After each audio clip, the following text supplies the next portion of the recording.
തമിഴ്നാട്ടിലെ തിരുവള്ളൂർ ജില്ലയിലെ മനവൂർ റെയിൽവേ സ്റ്റേഷനിൽ നടക്കുന്ന കൊലപാതകം.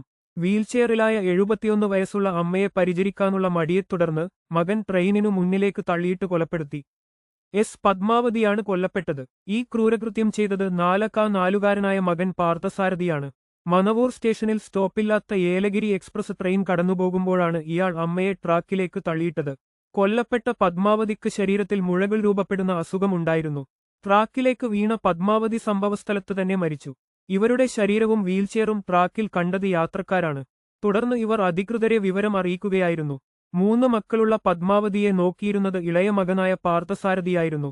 ചൊവ്വാഴ്ച വൈകുന്നേരം 7 മണിയോടെയാണ് ഏലഗിരി എക്സ്പ്രസ് കടന്നുപോകുന്നതിനിടെ ഇയാൾ അമ്മയെ ട്രാക്കിലേക്ക് തള്ളിയിട്ടത്. റെയിൽവേ സ്റ്റേഷനിലെ CCTV ദൃശ്യങ്ങൾ കേന്ദ്രീകരിച്ച് നടത്തിയ അന്വേഷണത്തിലാണ് പോലീസ് പാർത്ഥസാരഥിയെ തിരിച്ചറിഞ്ഞത്. തുടർന്ന് പ്രതി പിടിയിലായി. കൂടുതൽ വാർത്തകൾക്കായി ഈ ചാനൽ സബ്സ്ക്രൈബ് ചെയ്യൂ.